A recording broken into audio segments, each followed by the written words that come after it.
What's going on, PAX? Back with another interview here. This you guys didn't get to see the last time I did this because PAX unplugged, my microphone crapped out. But I'm here with Quentin from Elderwood Academy. We're going to talk about all of this stuff and the products and what's going on. But why don't you tell everybody who you are in relation to Elderwood and all that? Sure. So, hi guys, I'm Quentin Weir. I'm one of the founding members of Elderwood back in 2014 when we ran our first Kickstarter for our hexchest dice boxes. And yeah, so it's been an interesting, wild ride over the last couple of years to end up where we are now. And I mean, yeah, so. So why don't we talk about what we've got in front of us here, because some of the stuff is new. Some of the stuff I'm sure some people have seen before, but why don't we talk about what we got here? Sure. Yeah, I'd love to. So again, like one of our founding products, this is our hexchest dice box, and it features a beehive interior to keep your dice separated and protected. So if you have like some nice gemstone dice, you will keep them from banging into each other. And this was like the founding product that we started the company on, and we're like ever so grateful to the like original Kickstarter backers that like made this come to life and Sure. brought the rest of this to fruition kind of afterwards. So these feature high strength magnetic closures. And I know this one's not going to show up well on camera, but this is our red heart wood, and there is a serpent engraved on the top with a laser engraving. And so if you are interested in something like this, you'll be able to like make something that's actually yours. Mm-hmm. So you'll get to choose your wood, you'll get to pick out the art you want, and actually like make a hex chest that like meets your specs for your character or whatever you're playing. And you don't have to have the beehive design either. You can get it open. That's a good point. Yeah. So you can get this open style, which will fit up to 2 sets of dice. Mm-hmm. So if you got a lot more. And these, I don't have it on me, but these come with a foam padding too, so it actually keeps your dice quiet and comfy. And I actually personally use an open one, and the foam actually holds the dice, compresses them in a way that they also don't bang into each other at all while they're riding around in my backpack. Sure. So, and I guess we don't have one here, but we can talk about the remastered too. Oh yeah, I should have. Sorry, we did this last time too, so it's fine. There's got to be at least 5 things have to go wrong for an interview between us to work. Exactly. So, last summer we did a remastered design of this product, and it features a lot of cool stuff. There's a leather-lined lid. Sometimes some of the art you can get actually inlaid, which looks incredibly sexy. Yes, and very nice. The interior, the magnets are actually hidden. This one, the magnets operate basically one direction here. Mm-hmm. The remastered, you can actually close this any direction you want. And it actually features like a what we call our bell jar style, which actually allows you much easier access to pull your dice in and out. So you can use it to actually display your dice while you're playing games too. And for people who are really, really trying to play micro, the lid is like, because of the bell jar style, you can actually use it as like a miniature rolling tray. Sure. So the remaster, we were really excited about it, and it does feature some cool stuff. But if you look at them side by side, you'll be like, oh, those are cool. And then if you actually know the differences, you're like, oh wow, there's actually a lot that goes into it. You can get the different banding, the wood on the inside there as well. So there's a little nuances to it that makes it unique. So. Yeah. So, and while we're on the topic of dice, this little fella over here. Sorry, I'm going to reach around here. Yeah, this is we just launched these. Ted is going to be proud of this. He was part of the. We had a conversation at PAX East. We were talking about these. We were sorry, PAX Unplugged. Sorry. That's number 2. Yeah, that's 2. We left. Keep track. We should put under over, or is it like in the comments right now? Yeah, exactly. We brought minis to Unplugged, like the only mini we had made, and so this actually features miniature polyhedral dice, and it is hard to see how like kind of small and cute these are in person. And we had this thing, and Ted sitting there like, oh, you guys should put like a key loop on this, so you can put it on your keychain. And we were like, yeah, we're gonna hit the design board again. So we actually launched this about a month ago, and a little bit more than a month ago, and we're super excited. Kickstarter went very well, better than we thought it was going to, and we're really looking forward to bringing these out for all our backers, because like, again, they're adorable, they're fun, they're like, you get to have dice on your keychain. Like, sure. Yeah, and that's not just that option too. You have a couple different wood options, and I think you have a beehive too for the small. Yeah, that's a good point. So in the same way that this has a beehive style, and this actually reflects what you can also get with the open style that we were talking about before. This will fit about 2 sets of dice, whereas the Beehive style has the septation in it and will keep your dice separated. So Now, will those be available? I know they were obviously Kickstarter. Is there a plan to make them a permanent fixture on Elderwood's you know, shop? given the feedback that we got from the Kickstarter, we're definitely going to be carrying these as a product, and we'll be fulfilling the Kickstarter likely through August. Okay. And then probably around Gen Con 2018, and then we should have them available for the holiday season Great. this coming year. So. Yeah, and just to give an idea too, while we're talking about hexchest, just price point difference between the Oh, two. absolutely. So our original hexchest line, they range between $39 and $75. The minis line starts at $25, and that's kind of a steal. It like includes this plus a set of polyhedral plastic dice. Sure. So, and that was Kickstarter pricing, and we'll see if that ends up being The final pricing, sure. yeah, how the final pricing works out, but it should be in that ballpark. So. All right, what else we got? Well, this is what introduced me to Elderwood Academy. All This right. here, so. So this is so Dan, the other founder of the company. He's not here this weekend, but this is our favorite product, the Spellbook, and it's a leather-bound book that is designed to look like something that would come out of your tabletop game, and features foil press art, and it's really a beautiful object to hold and feel. And but it's actually it's not a book. It's a little portable cabinet for your gaming supplies, and so you can fit your dice in. We've got, in this particular configuration, we have got some spots for minis. We have some spots for spell cards. We have a spot for a dry erase pen, and that is to feature. This is what we call the reflecting pool, and it's kind of a fancy dry erase board that you can use to take hit points or other notes, stuff like that on. And this also, a couple other features here. These foam inserts, the organizers, they can come out, so you can use this as a rolling tray. And you can get different foam inserts depending upon what your play style is, so that you can get the gear you want in your spell book. So. Yeah, you could go, there's a couple different options. I actually have a couple myself. There's one set up similar to that where you can actually roll without having to take the foam out if you don't want to. There's some that's just all dice, so you can have a whole bunch of dice in Yep. there. And there's a couple different options people can do with this, right? Wood options, felt colors, and all that good stuff. Yeah, we were talking a little bit about how the hex chest, so you can build your own and get the thing you want. It's like that times 10 with the spell books. So we have a bunch of different leather options that we have. You have a bunch of different colors of foil that we can use for the art, along with a bunch of different art options too. And you can go so far as the wood selections here. This piece of trim actually covers magnets in the corner, so there's actually a little bit of a magnetic closure that happens here. And the reflecting pool, we have a few different options. You can customize the color felt that you get in the bottom. So this again is a thing that you can really make yours, and you can even you can get text put on the spine. So if you've got a character name or something like that, you can make a spell book that is your characters. Ideally, it's supposed to be something that we make for you to have fun with. So. And I guess while we're talking about customization, if someone wanted something, let's say, that wasn't a standard option, they could approach you about customization if they wanted. Yeah, that's the thing. So again, we founded the company because we made stuff for us that we wanted to play with on our gaming tables, and so we've really taken it to heart that we want to be able to make stuff for you to play with at your gaming tables. And we love doing custom art for people. It's definitely as we've developed as a business, we have an artist who will help walk you through the custom art thing. And so you can get custom art for your hex chest top, and we always have to kind of coach people a little bit through the engravings. They're black and white pictures. It's not even grayscale. So if you got things like good logos or tattoo to kind of style art, that shows up really well. But if you a picture of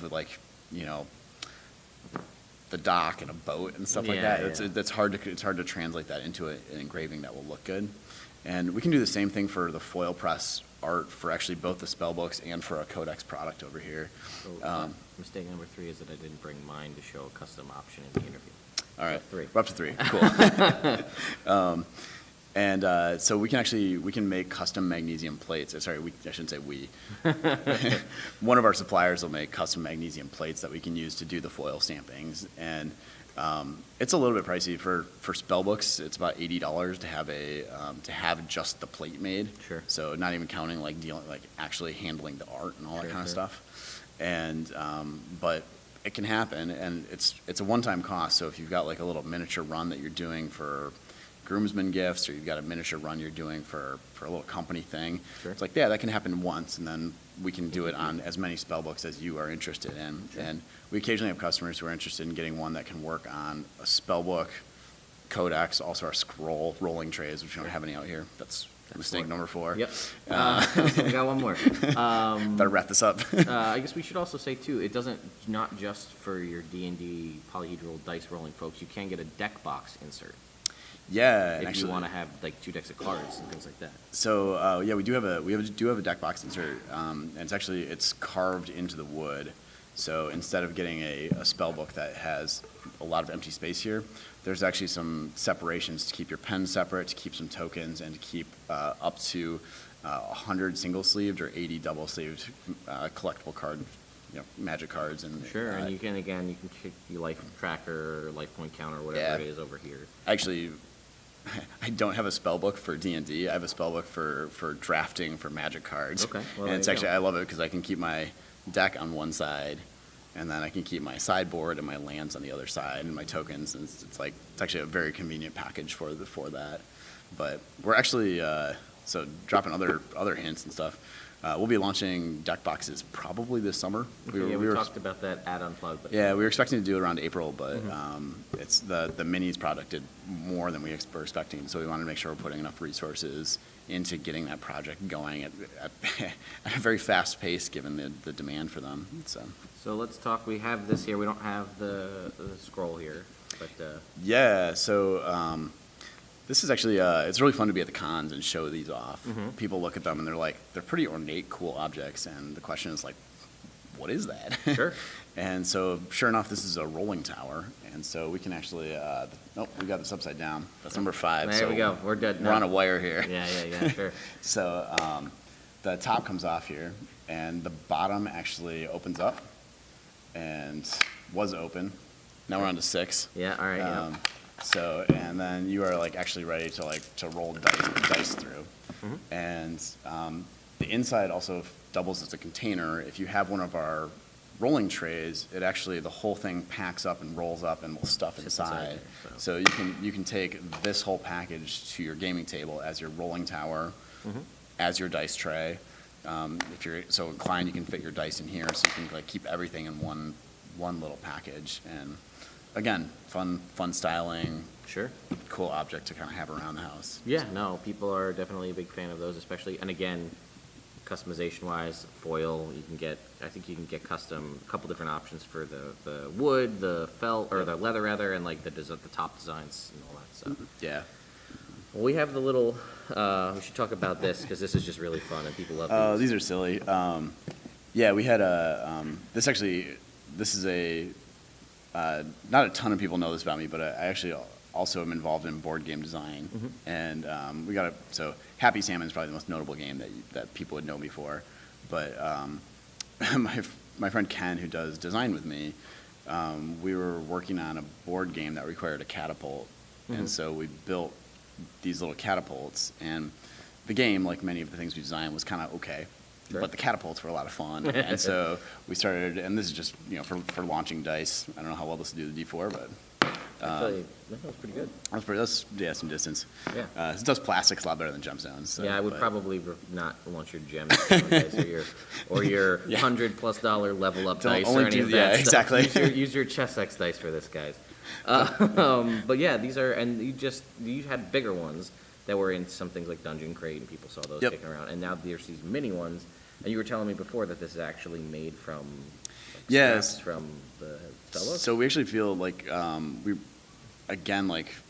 we started to make stuff for other people to game with, and we feel really strongly about the impact that we're making on the overall community, and not just the gaming community, but all of the communities that we're a part of, whether it's our personal families, whether it's our friends, whether it is the world at large. And I know it sounds kind of corny, but this is actually a way that we use extra parts that get left over from the spell books to make sure that all of that doesn't end up going into waste and can be turned into something that adds more fun to the ecosystem.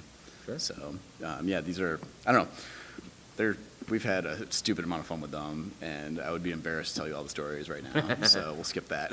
And again, these are typically more of a convention purchase, correct? Yeah, Or we are do. they- So this is actually, we sell these as a flat pack kit, and so you build it yourself, and then we do offer these on our website. Oh, okay, And cool. but it's kind of, you come play with them at conventions, and like they're too much fun to not walk away with, and so we sell a ton of them at conventions, and then on the website it's like it's a little bit harder to like grasp, like, oh wow, that is a little bucket of fun. Sure. So.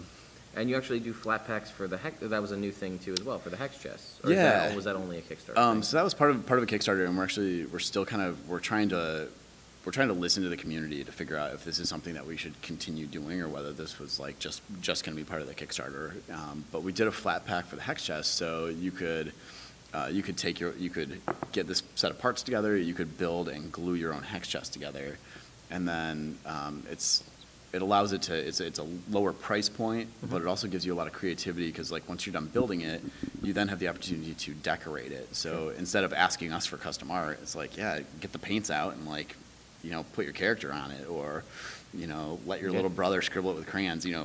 whatever's going on. But yeah, they're actually, they're kind of cool products. And again, we're trying to kind of get some feedback from the community on. And welcome back from commercial break. Yes, yes. And as we're back, I do have mine, so we can show an option for custom spellbook. And I wish I had more forethought when I had this done, because I super dig the borders. The borders, yeah. Yeah. But that's okay. One of the little secrets that we don't advertise, but if we do have a bunch of different borders, and if you find one that you like, and you're like, ooh, I really like the dragon, but I like, this style border, you can email us or put it in an order note or something like that, and we'll make it happen if it's possible. Occasionally it's like, hey, the art doesn't fit within the border, but we really like doing that kind of request for people, because it again, it makes it That much, yeah. that makes that much more yours. So yeah. that's, again, that was the thing that I would change were I to go back on mine. I'd also get Nerd Immersion on the spine, but I think we can do that next time. we'll have to see what happens. Yeah. But anyway, so I guess we talked about all this. We talked about the deck boxes that are on the horizon. Yep. Going to be similar, I'm assuming, to kind of wood options and all that kind of stuff. I mean, again, it's Yeah. early, but if you want to talk about it a little bit. So the design isn't finalized yet, but we have some pretty strong prototypes going, and it's going to be similar to a similar feel to actually the Codex in terms of you're going to see like this kind of banded wood effect, and we're going to be using it. We're going to be using a variety of woods, and again, there's going to be a leather wrapped portion that's going to have foil pressed art on it, Very cool. and a cap that comes off. It should be sized for 100 double sleeves cards. Oh, great.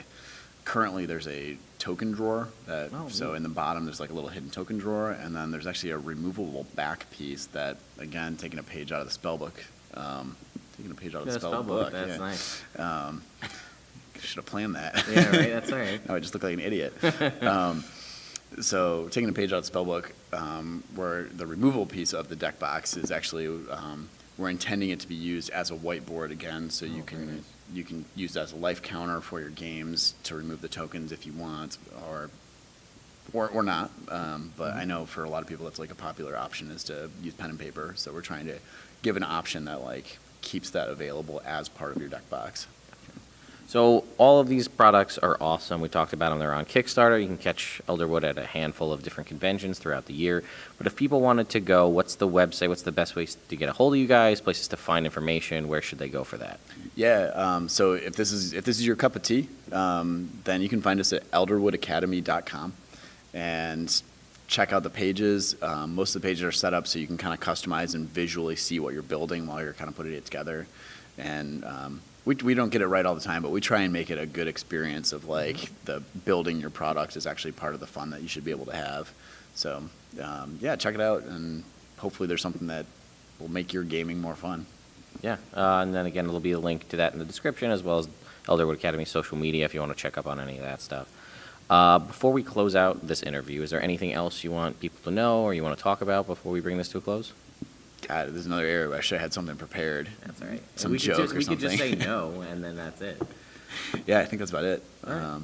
Thank you, Ted. Yeah, of course. So I appreciate it, and stay tuned for more interviews here at PAX and more fun stuff with Elderwood. Again, you guys see me use this every week. It's because I appreciate this product, and it does everything that I need it to do. So anyway, see you next time, guys.